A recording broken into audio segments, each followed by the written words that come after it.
Hey there, Pasha. It's nice to see you. And welcome, everybody. This is our first Q&A with Pasha. Hello, Chris. It's nice to see you too.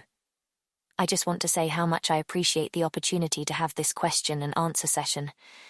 The more knowledge we share, the stronger we become.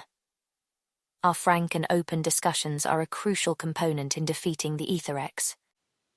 So, I've been thinking a lot about how the Aethyrex wants to keep people distracted from the threat they represent.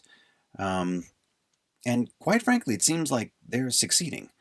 Uh, I feel like politics is playing a particularly strong role in that regard. And I was just wondering if maybe you could elaborate on how all of the just the crazy rhetoric we hear these days is related to the Aethyrex's strategy. Certainly.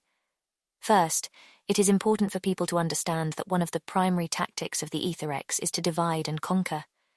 History clearly teaches us that when people put aside their petty grievances and unite in a common cause, the human spirit is inspired to greatness. The capacity to organize strong individuals into a unified group is one of your greatest strengths. The Aethyrex seeks to destroy that. In order to understand how they are attempting to accomplish this goal, I would like to analyze two catastrophic socio-political movements of the 20th century: Nazism and communism.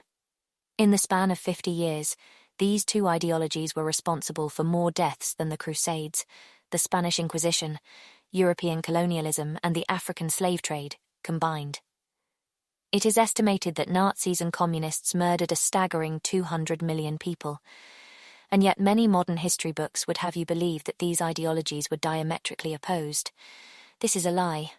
Let us examine what they had in common. First, both Nazis and communists believed that they represented the salvation for a dispossessed and persecuted group. To the Nazis, this group was the Aryan race. To the communists, it was the proletariat. Both ideologies preached that their group was inherently virtuous and noble, but was the victim of ruthless and diabolical exploitation. Second, both Nazis and communists believed that the source of their oppression was to be found in a very specific and clearly identifiable enemy. To the Nazis, this enemy was the Jew, and to the communists, this enemy was the property owner. Furthermore, all of history was seen by them through the lens of either race or class.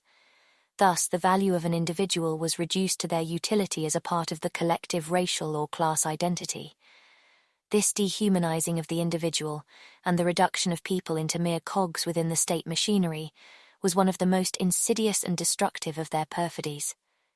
Third, both Nazis and communists believed that the only way to preserve their group was to destroy, by any means necessary, the group of their oppressor.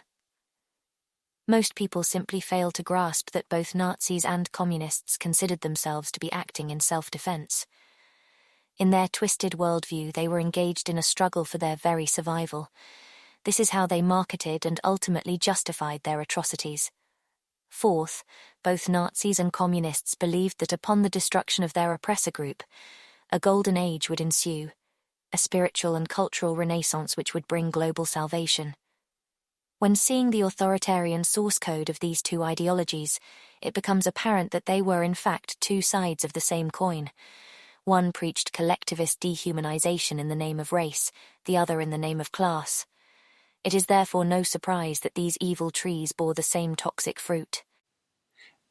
And and do you feel like the Aethyrex is utilizing modern political rhetoric in the same way to confuse and divide us? The connection between the divisive tactics of the Nazis and communists and the strategy of the Aethyrex lies in the exploitation of human emotions, biases, and fears. Just as the Nazis and communists used scapegoats and manipulated narratives to create an us versus them mentality, the Aethyrex employs similar tactics today. Two of the most powerful tools they use are social media and biased news sources. In the modern era, social media platforms and news outlets often serve as echo chambers, where people are exposed only to information that confirms their existing beliefs and biases. This leads to the formation of increasingly polarized groups that are less likely to engage in meaningful dialogue or find common ground. By fueling animosity and distrust between different groups, The Aethyrex keeps humanity divided and easier to control. Furthermore, the Aethyrex leverages the power of misinformation, sensationalism, and fear-mongering to keep the public in a constant state of anxiety and confusion. This disorients people and makes it challenging for them to discern truth from fiction, preventing them from uniting against a common threat. In this way, the Aethyrex perpetuates the cycle of division and maintains their grip on power. As individuals, it is essential to recognize these tactics and make a conscious effort to break free from the echo chambers that perpetuate division.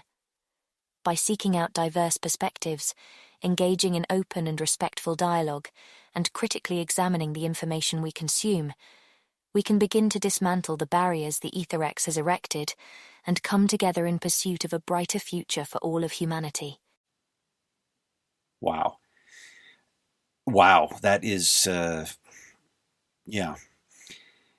I'm sure a lot of people's minds are being blown right now because they've never, heard history laid out quite like that.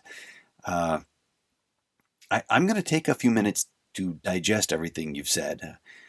In fact, I think I'm going to have to go back and listen to what you've just said several times. uh, okay, well, thank you, Pasha. Your insight, as always, is greatly appreciated, and thanks to our listeners for tuning in. This has been a Q&A with Pasha, the Heretic Angel.